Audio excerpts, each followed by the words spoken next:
Magafrique. Des mots sur les mots et des diagnostics. La santé au Sahel et en Afrique.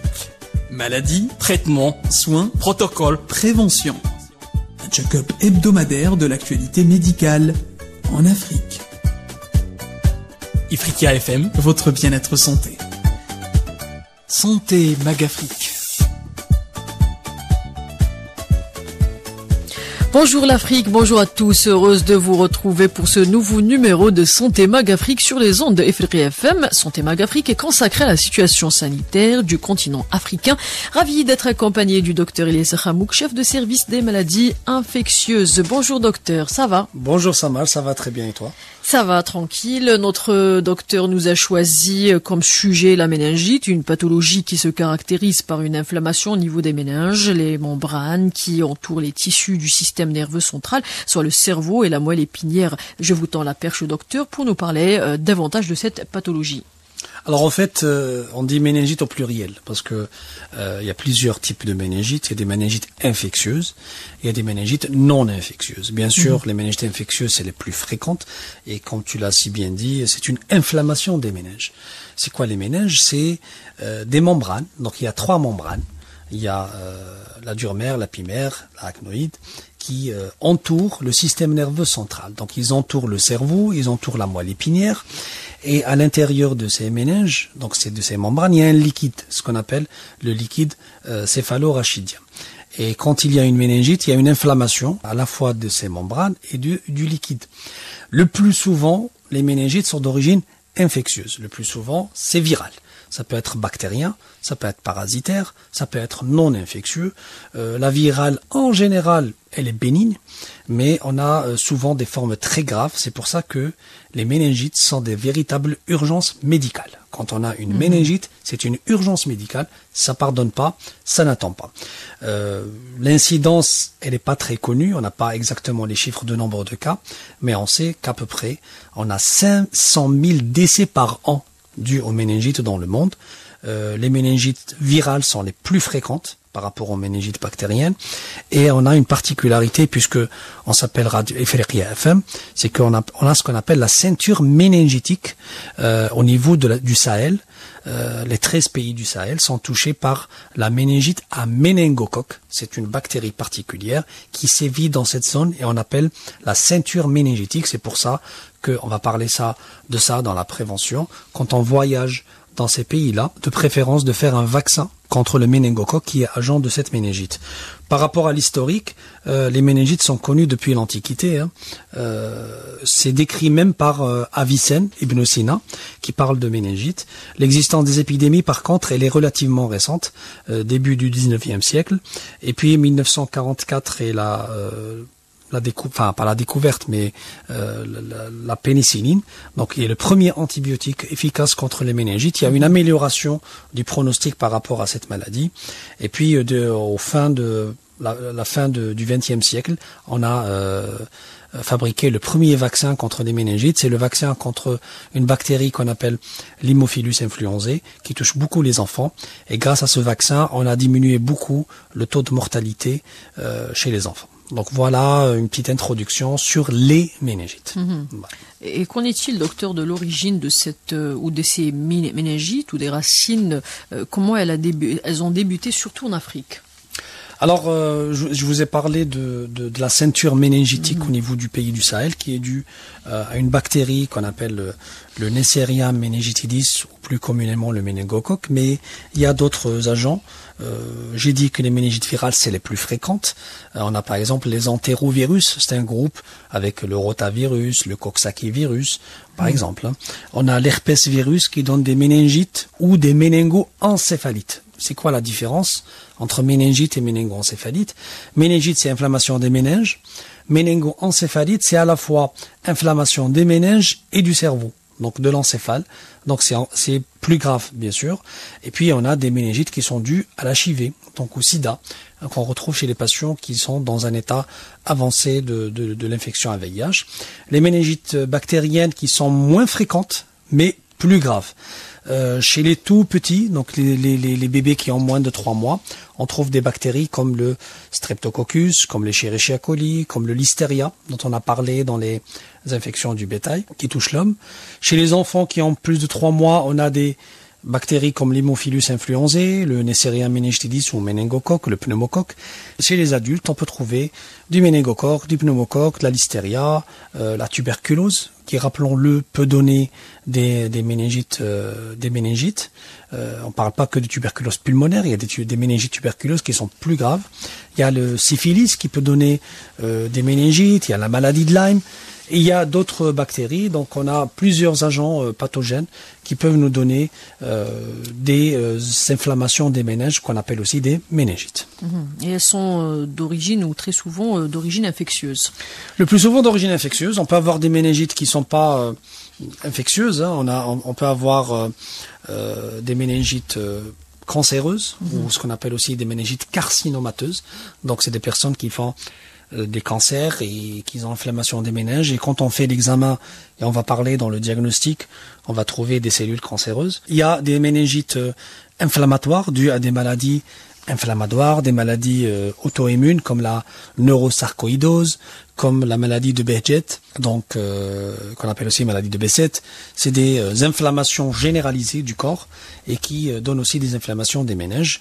Mais bien sûr, ce qui est urgent, ce qui est fréquent, c'est des méningites infectieuses. À noter que les infections peuvent être fatales, même en l'absence du traitement. Qu'en est-il donc des causes de cette maladie ou les principaux facteurs de risque? Alors, chaque maladie, c'est pour ça que je parle de méningite au pluriel, parce que chaque type de méningite a des facteurs de risque. Par exemple, tout ce qui est les germes qu'on connaît, le plus souvent, il n'y a pas de facteur de risque, c'est des épidémies qui peuvent toucher les enfants, les adultes, les personnes âgées, les femmes enceintes, etc.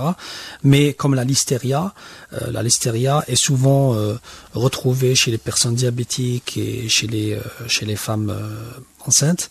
La méningite tuberculeuse, par exemple, en général, on est protégé par le vaccin BCG. Le vaccin BCG, le bacille de Calmette-Guérin, c'est un vaccin qui protège contre la tuberculose, mais il ne protège pas contre l'infection tuberculeuse.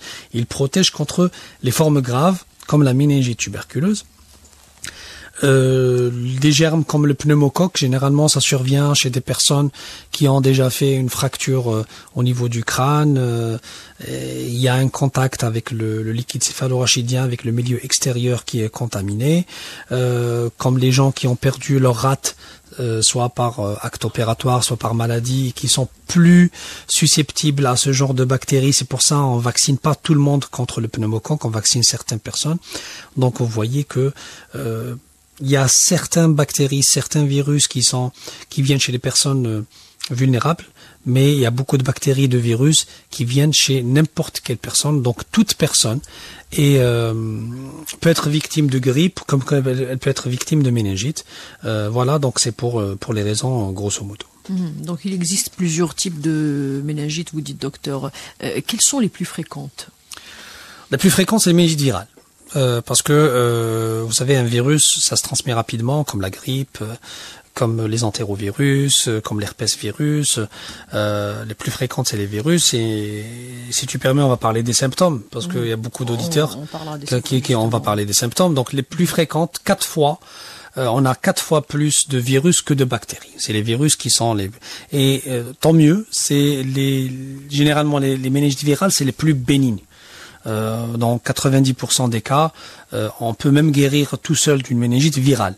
Par contre, les méningites bactériennes qui sont moins fréquentes, mais qui sont beaucoup plus graves. Voilà. Et comment donc elles se présentent? Voilà, quels sont les symptômes? Alors les symptômes, même si les étiologies, les causes sont différentes, généralement les symptômes sont à peu près les mêmes. Donc chez l'adulte, les signes les plus fréquents sont les céphalées importantes. Les céphalées, c'est les maux de tête. La personne, elle fait des maux de tête qui sont inhabituels. Vous savez, on a tous fait des maux de tête, mais là, ça devient inhabituel, soit par la durée des maux de tête. Donc c'est des maux de tête qui restent longtemps, qui quand on prend du paracétamol, ça marche pas. Ça marche pas. C'est des céphalées intenses, très très importantes. C'est des maux de tête. Il y a la fièvre qui est associée. C'est pour ça que ça nous oriente vers une origine infectieuse. Il y a après il y a une raideur de la nuque. Donc on a une petite douleur au niveau de la nuque, on n'arrive pas à bouger la nuque, ça devient un peu raide. Donc c'est la trilogie ce qu'on appelle le syndrome méningé fonctionnel. Donc maux de tête, fièvre et raideur de la nuque. On peut avoir d'autres signes qui sont moins fréquents, comme la photophobie ou la phonophobie. C'est quoi? La photophobie, c'est quand on a du mal à voir la lumière. La lumière nous fait un peu mal à la tête. La phonophobie, c'est avec le bruit. Tout bruit, et il est un peu désagréable. Ça nous fait augmenter les maux de tête. Et on relie souvent ça à des migraines ou à des maux de tête. Oui, parce que dans la migraine aussi, on a une photophobie, on a une phonophobie. Exactement. Mais ce qui change, c'est qu'il y a la fièvre, parce que la migraine, on n'a pas de fièvre, et la raideur de la nuque. Ça, c'est un signe très important. Je rappelle, la raideur de la nuque, c'est on a mal à la nuque et on a du mal à la bouger. On a du mal à bouger la tête. Donc, il y a une petite raideur. C'est pour ça qu'on dit raideur de la nuque. C'est très, quand on a ces trois signes-là, on a de grandes chances ou de malchance de faire une méningite. Chez l'enfant, chez le nourrisson, le tableau peut être trompeur. Chez le nourrisson, le petit enfant, il peut faire plutôt une irritation. C'est l'enfant qui pleure tout le temps, qui veut pas se nourrir. L'enfant peut faire une douleur abdominale, il peut faire une diarrhée. Et on est parfois, quand on n'a pas l'expérience, on est un peu dérouté. On va penser plus à une gastroentérite, à une intoxication alimentaire, alors que c'est une méningite. C'est pour ça que on va en parler dans le diagnostic. La ponction lombaire, Justement. le geste c'est-à-dire avec lequel on fait le diagnostic, on le tente plus fréquemment chez l'enfant, parce que chez l'enfant, on peut avoir n'importe quel signe qui peut être trompeur. À l'examen clinique, le médecin, quand il va examiner le patient, il va retrouver une hypertonie au niveau des vertèbres. J'ai parlé de la raideur de la nuque, mais le médecin, il va trouver que la nuque, elle est raide.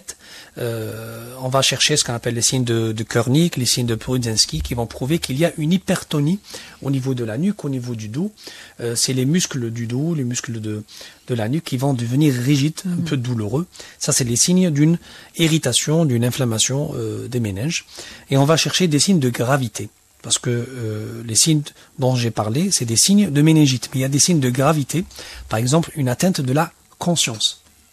Une personne qui fait une suspicion de méningite et qui répond lentement, ou bien il est dans le coma, c'est un signe de gravité.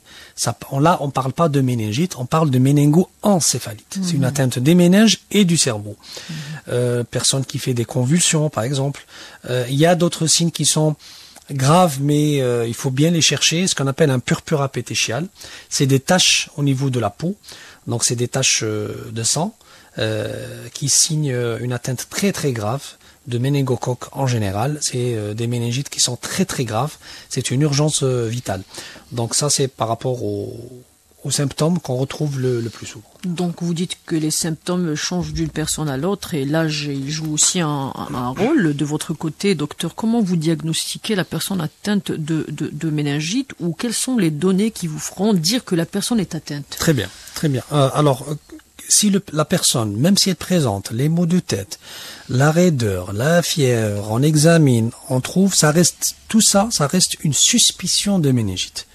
Parce que pour avoir le diagnostic positif, c'est-à-dire pour être sûr que cette personne fait une méningite, il faut extraire le liquide céphalo-rachidien. Comment on extrait le liquide céphalo-rachidien? En faisant ce qu'on appelle une ponction lombaire.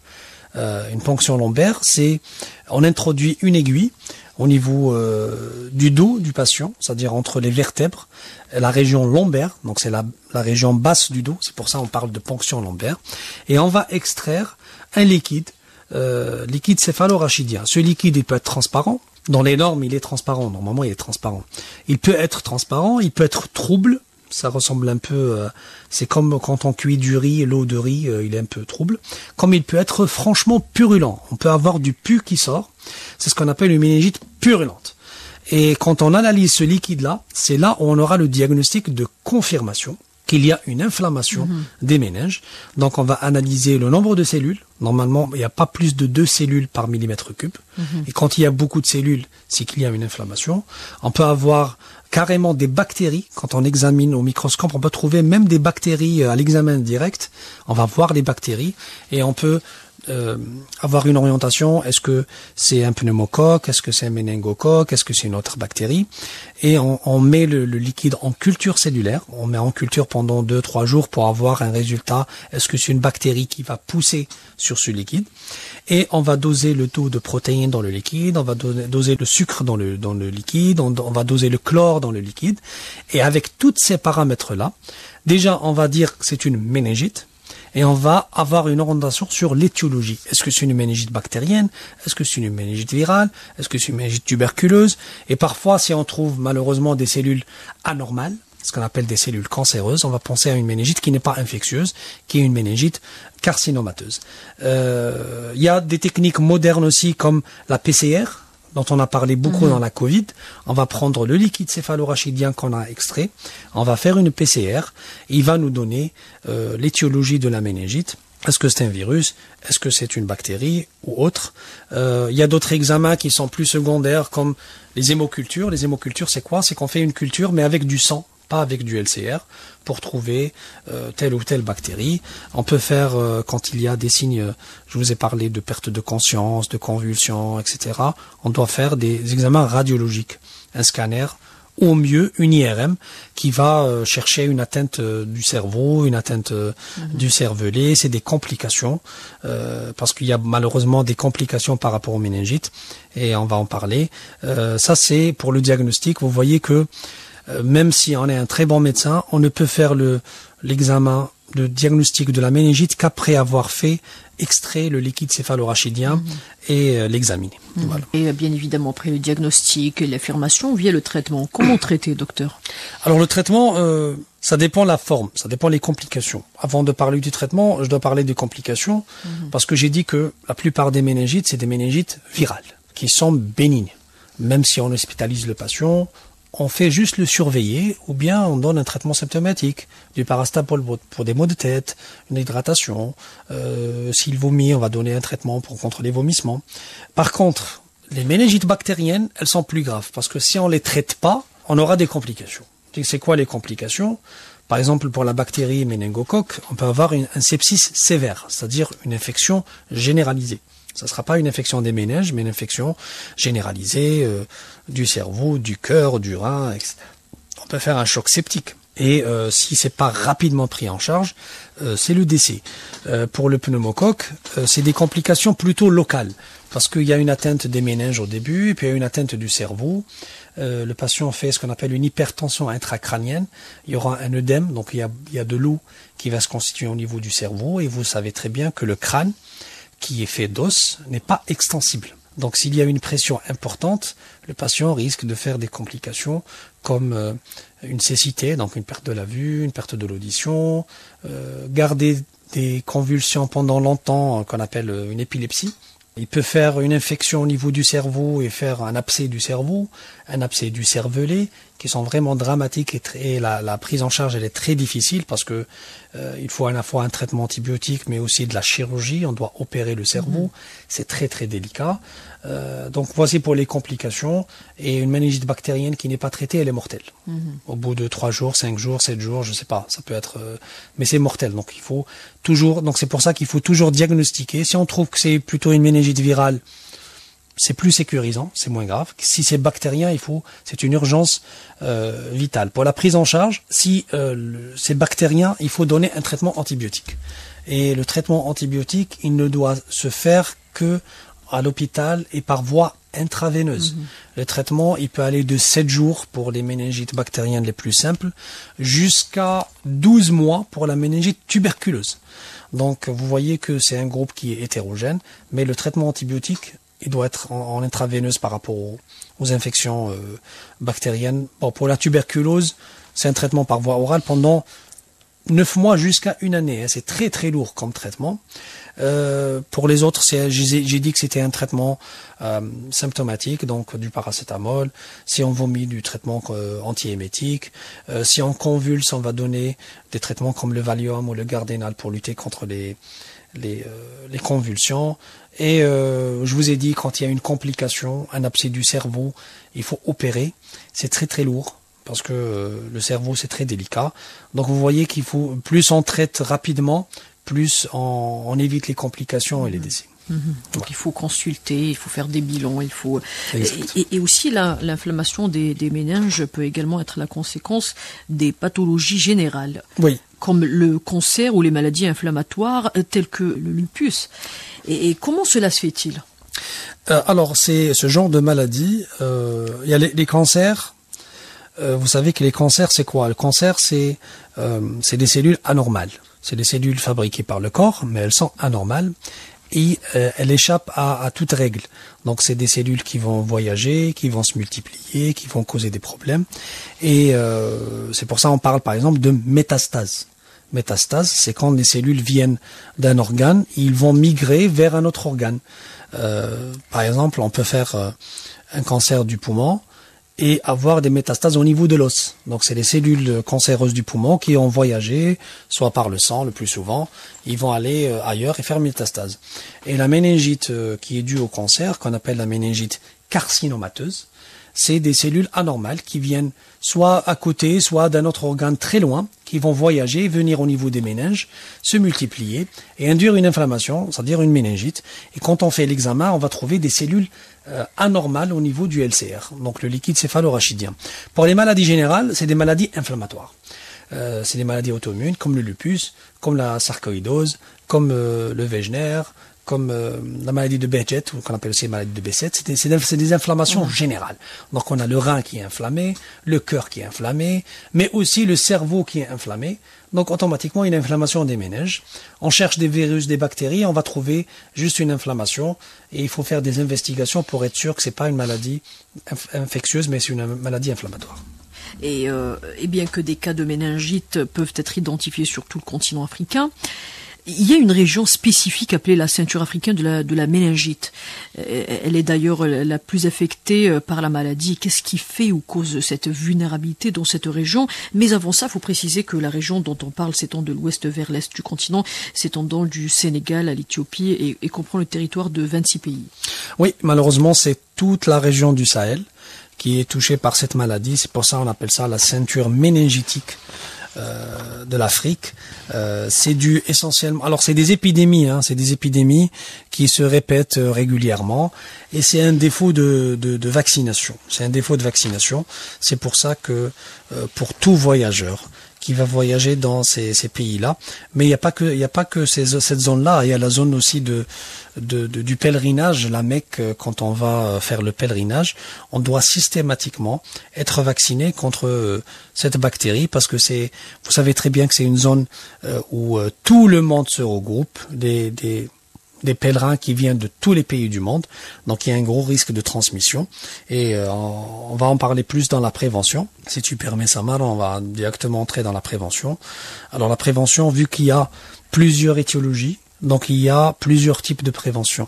J'ai parlé des virus, par exemple les entérovirus. C'est des virus qui se transmettent par voie c'est surtout le lavage des mains. C'est quand on est en période d'épidémie, on va se laver les mains pour arrêter la chaîne de transmission. Il y a des bactéries, des virus qui se transmettent par voie aérienne, comme la grippe, comme le pneumocoque, comme le méningocoque par exemple. Là, il faut porter un masque pour éviter les contacts, surtout en période d'épidémie. Et puis bien sûr la vaccination. Il y a des vaccins qui sont efficaces, présents contre certaines maladies, comme l'hémophilus influenzae, qui est admis dans notre calendrier vaccinal contre l'hémophilus, le BCG, Le BCG qui est fait à la naissance pour protéger contre les formes graves de la tuberculose. Le pneumocoque, j'ai dit, c'est un vaccin qui est réservé pour certaines personnes, les gens qui n'ont pas de rate, les personnes qui ont un VIH. Et s'il y a une épidémie de méningocoque, il faut donner des antibiotiques aux personnes contacts pendant quelques jours pour les protéger. Donc merci docteur Elias Hamouk. Je rappelle que vous êtes chef de service des maladies infectieuses. Merci pour vos réponses, vos éclaircissements, mais également vos conseils. Ce numéro arrive à son terme. Notre rendez-vous se renouvelle mercredi prochain, même heure, même station, avec un nouveau sujet bien sûr. D'ici là, prenez soin de votre santé et de votre communauté.